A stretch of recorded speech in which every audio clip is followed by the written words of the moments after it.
kebanyakan daripada diorang warning kepada aku bahawa filem ini agak Saya harap kita semua akan support local filem Malaysia. Siapa lagi nak support tolong kita, okey? Memang kita bersusah payah, memang kita bersungguh-sungguh. Kita nak berusaha, orang kata nak bagi putus industri kita ni. Filem kita, wajah kita, kita terus dimarahkan lagi perfilman Malaysia support local industry. Kita harapkan 103 panggung yang akan tayangkan filem ini. Wow, macam semalam akan bertambah lagi. InsyaAllah dengan sokongan anda semua. Rumah Madu Keberantu ni memang terbaik. Terima kasih. It is really amazing show and we both enjoyed it. Kita punya lawak kita masyarakat ini menghiburkan daripada awal sampai ke akhir. Kita akan diskusi daripada mula sampai habis memang best. Serius gila. Banyak sangat praktis dia. Yang kita sangkakan sebenarnya terjadi tak jadi. Dia punya climax dia memang mind blowing. Komedi tu ada sebab pelakon-pelakon dia semua. Apa dia kata pelakon-pelakon yang hebat-hebat semuanya. Memang korang akan enjoy sebab saya gelak tak habis sebenarnya kat wayang tu. Rumah Madu Keberhantu ni bagi saya dapat menghiburkan satu keluarga lah. Jadi sesuai untuk ditonton seisi keluarga. Memang pejuang scene Rumah Madu Keberhantu. Saya bagi 5 bintang untuk movie ini. 10 star. Datang ke TSC untuk saksikan Rumah Maduku Berhantu. Memang terbaik. okey, itu antara sebab kenapa aku jarang pergi review untuk promosi filem tersebut. Sebab kau kena cakap benda-benda baik kan. So aku kadang-kadang aku main cakap lepas je. Dan aku cakap 5 minit dia bukan masuk dalam video dia kan. So buang masa aku je. Baik aku belah. Anyway, Assalamualaikum dan juga salam sejahtera. Hai, kembali lagi ke Zaf Vlog. So hari ni kita nak buat sedikit review tentang sebuah filem Rumah Maduku Berhantu. Alright, sebuah filem karya arahan Profesor Razak Muhaiddin. Aku tak tahu dia punya title belakang tu panjang sangat. But anyway, ni adalah filem dia. It was one of the films yang berada di dalam katalog support local film yang diusahakan oleh GST Movies dan banyak lagi multimedia semua tu kan. Dan aku pernah pergi dia punya press conference dulu, announcement tentang support local tu. This is one of the films. Dan semalam aku pergi tengok. Sorry aku lambat buat review ni sebab aku busy. Aku baru balik dari Penang bagai. But semalam aku berjaya untuk pergi menonton pada hari Ahad. And quite surprisingly ramai orang dalam program tu. Tak adalah ramai pack sebab kita pun berjarak kan. Around aku rasa dalam 30% hall tu dipenuhi orang. So aku salah seorang yang menonton. And I was annoyed semalam sebab aku pergi tengok. Aku tak tahu lah, mungkin this type of audience tu yang membuatkan aku annoyed. Kau bayangkan dalam hall tu, okay, dalam hall tu aku seorang sahaja yang duduk beradab dalam keadaan yang senyap. Satu hall tu berbisik. Aku macam, diorang ni tak pernah pergi masuk hall ke? Korang ni tak reti nak hormat orang lain tonton ke? Dia mengganggu tau. Dia orang bercerita lah, tengok phone lah, macam-macam. Aku macam, pelik gila. Aku tiba-tiba rasa macam masuk hall di negara lain. Aku tak pernah lagi masuk hall yang ramai gila orang yang berbisik, bercakap masa tengah tengok filem. Aku tak kisah cerita ni kelakar. Waktu nak gelak tu gelak lah. Tapi at the same time, masa tengah bercerita tentang filem tu, dia pergi berbisik, bercerita pasal benda lain. Aku macam, benda ni aku nak tegur kan. Aku pergi tegur satu hall belakang aku seorang kat situ. Anyway, Rumah Maduku Berhantu ni, okay, yang dibintangi oleh Zizan Razak, Rita Rudaini, Nadia Bryan, Azli Senario, Saiful Apek, merupakan sebuah filem yang bergenre horror comedy. Okay, horror comedy. Tapi horror dia tak banyak pun. Dia banyak more on the comedy side. Okay. Dan dia basically mengisahkan tentang Azli ni, watak yang dimainkan oleh Azli, merupakan bukan orang kaya lah, orang kaya, mempunyai bini muda. Okay, bini muda ni, Nadia Bryan. Dan satu hari tu, bini dia ni pergi buat prank. It's quite stupid lah. Bini dia pergi buat prank, kononnya dalam TikTok viral, okay, nak prank husband dia bahawa dia ni tengah curang ke kat atas katil kan. So, waktu tengah prank tu, tiba-tiba Azli ni tertalak 3 kan wife dia ni, okay, Nadia Bryan ni. So aku tak ingat nama-nama watak semua. Aku memang lupa gila nama-nama watak dia. Aku ingat Zizan je kot, Sophie, sebab Sophie. But anyway, so dia dah cerai talak 3 kan si wife dia ni, Nadia Bryan ni. Dan kemudian dia pergi jumpa pak ustaz ni. Dan kalau nak get back with the wife, the wife kena kahwin dengan orang lain dahulu, kemudian cerai baru boleh kahwin dengan perempuan tersebut. Tapi itulah pelik sebab aku rasa filem ni pun tak ikut dia punya idah berapa lama sebenarnya kan. Aku tak tahulah dia skip ke apa kan. But anyway, so basically dia mengupah Zizan Razak, watak Sophie ni, yang mempunyai wife, Rita Rudaini punya karakter, untuk berkahwin dengan wife dia ni, dan kemudian the next day cerai. Tetapi something happen dan benda tu kekal. So kalau kau nak tahu dia kekal sebab cinta ke sebab apa ke, kau kena pergi tengok filem ni. Okay, aku tak nak spoil kat korang. Honestly, sebelum aku tengok filem ni, aku telah di-warning oleh ramai movie reviewer. Okay, aku tak pergi dia punya press screening ke premiere ke apa, aku tak pergi sebab aku dah busy time tu. Kebanyakan daripada diorang warning kepada aku bahawa filem ini agak banyak lawak lucah. So aku jadi macam, ya betul kan. Sebab aku sebelum ni aku tak adalah banyak sangat tengok cerita yang diarahkan oleh Prof ni, yang mempunyai lawak lucah yang banyak. Aku tengok macam biasa je. Dia dalam common amount of lawak lucah lah. But semalam aku pergi tengok and holy fuck. Kau bayangkan waktu daripada mula-mula filem tu ditayangkan, bila dia keluar lawak lucah dengan aku terus kira, okay, 1, 2, 3. Aku kira berapa banyak lawak lucah yang dipersembahkan di dalam filem ni. Kau nak tahu berapa total aku dapat? Itu secara main-main je tau. Aku tak fokus. Okay, ini lawak lucah. Okay, ni lawak lucah. Tak, aku tak fokus pun. Okay, aku just kira bila dia keluar dan aku perasan saja itu adalah lawak lucah. Kau nak tahu berapa total aku dapat? 13 lawak lucah yang ada dalam filem ni. Just to imagine you guys, okay? Kita compare dengan filem yang aku baru tonton hari tu, iaitu Mara Bahaya Underground. Filem tu pun ada juga lawak lucah, tapi dia tak banyak. Kau nak tahu total filem tu punya lawak lucah dalam berapa? 2 ke 3 saja. But this film hampir sudah mencapai 13 amount of lawak lucah. That's how many it is. Kau bayangkan, nak dibandingkan dengan filem lagi satu, 3 je, yang ni 13. Banyak tu baik.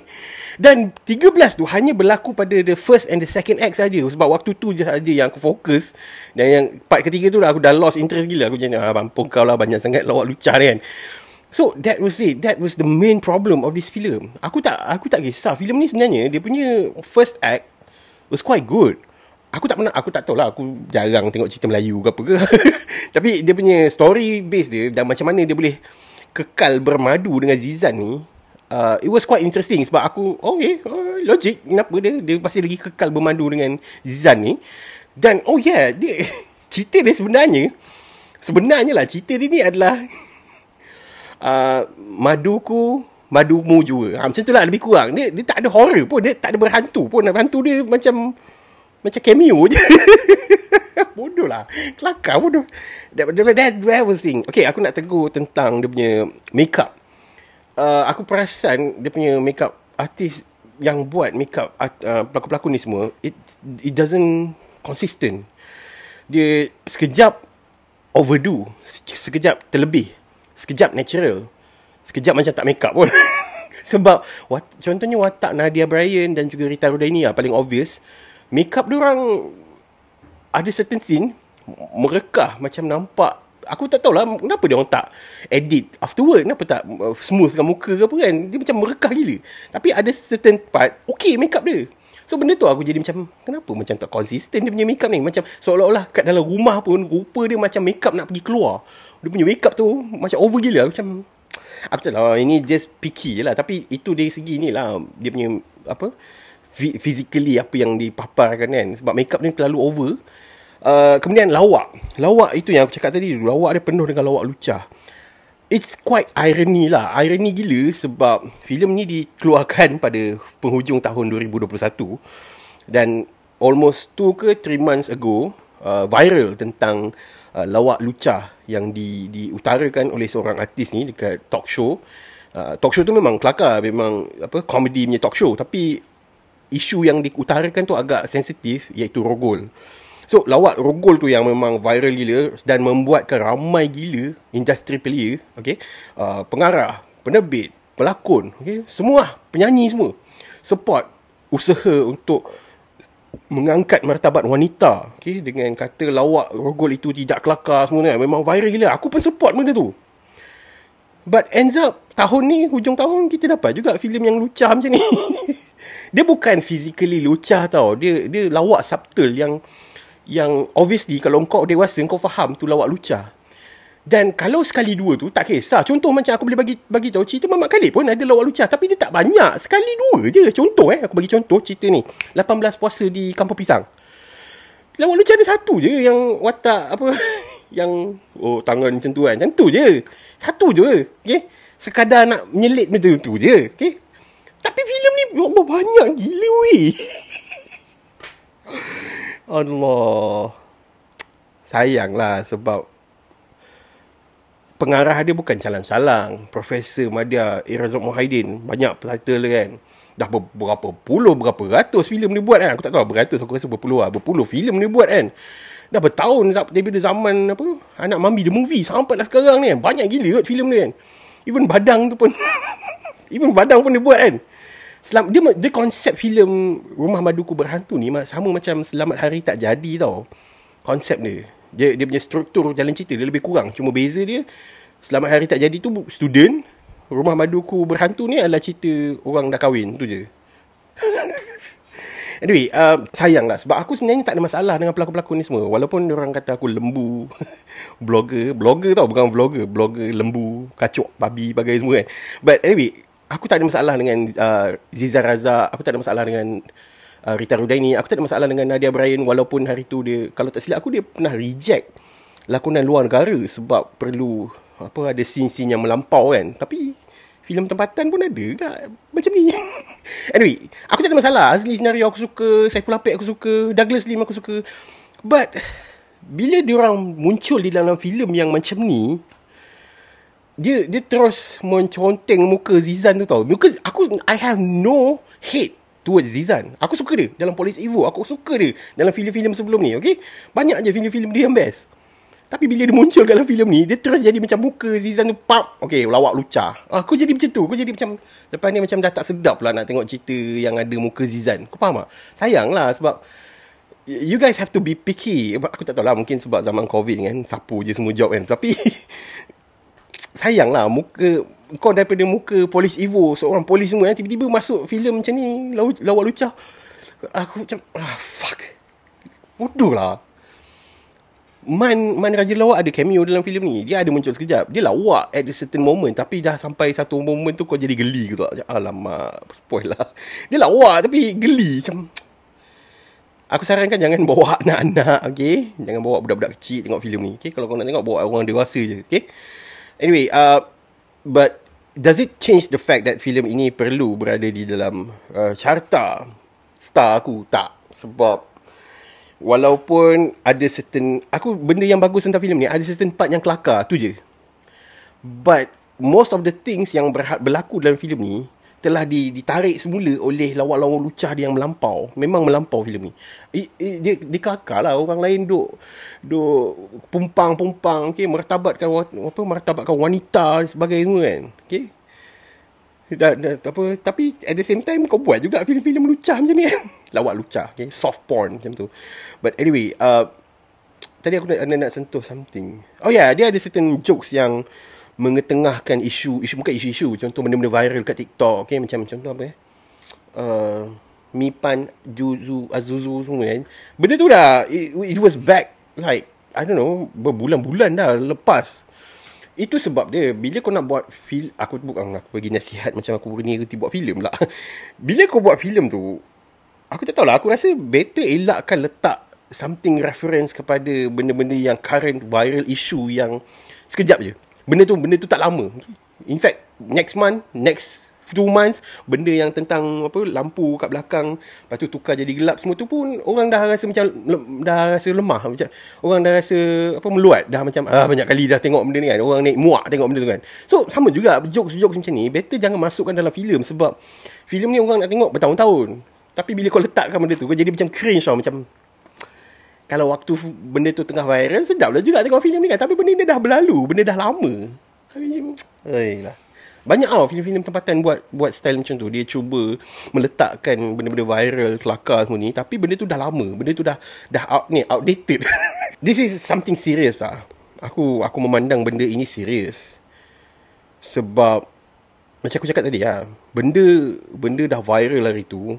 Lepas tu orang industri pun ramai gila yang menekankan tentang isu ni, di mana lawak lucah, lawak rogol semua ni tak perlu pun dalam industri hiburan ni semua. Tapi at the same time, dipumpang-pumpang, aku pun support geng-geng industri player semua kan. Tapi tengok filem pun keluar macam ni. Macam mana? Kau faham tak? Dia tak walk the talk. Dia tak menggambarkan apa yang kau cakap. It's quite sadis lah. Aku pun pelik kenapa ramai gila orang bagi 5 bintang. Tak worth it pun.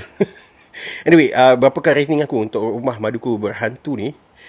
I'm sorry, dia ada gelak tu. Aku ada je. Aku honestly, aku jujur kat kau, aku ada je gelak sikit-sikit, okay? Tapi dia tak adalah over. Dia tak adalah have fun gila babi. Aku keluar pun aku rasa segan. Aku jadi macam, dah lah aku datang seorang-seorang. Lepas tu yang semua datang berawek, berkapa kan. Lepas tu aku seorang-seorang tengok seorang. Aku jadi segan lah. Dah lah cerita lawak lucah apa kan. Overall, I give this film a rating of 3/5 shade. Untuk filem Rumah Maduku Berhantu. Mungkin korang beranggapan berlainan dengan Zaf. Mungkin korang dah tonton filem ni, dan mungkin korang salah satu audience kat dalam hall yang aku tengok tu, dan mungkin korang enjoy tengok filem ni. Mana tahu, okay? Korang boleh tinggalkan komen kat bawah, ataupun korang boleh pergi dekat website Zaf Vlog dan korang boleh review dan rating dekat website tersebut, okay? So itu saja untuk hari ni. Thank you very much for watching. Jumpa lagi pada Zaf Vlog yang akan datang. Thank you. Oh yeah, aku baru dapat tahu something. Most of the crew yang terlibat belakang tabir filem Rumah Maduku Berhantu ni adalah adalah daripada golongan lecturer UiTM.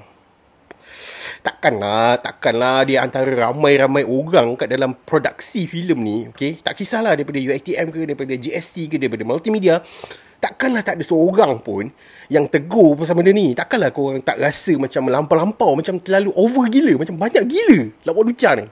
Baik tukar je genre filem ni daripada horror komedi kepada lawak lucah komedi ke apa kan. It's quite sad lah. Macam sedih gila lah. Macam, adakah ini lambang cinta kepada ilmu perfilman semua tu kan. Macam sayang. Rugi. Anyway, aku siapa? Aku kan bangsat. Aku kan mengkritik filem tempatan kan. Aku kan menghancurkan industri perfilman Malaysia kan. Padahal banyak je filem-filem best aku support kan. Anyway, itu saja untuk hari ni. Thank you very much for watching. Jumpa lagi pada Zaf yang akan datang. Thank you.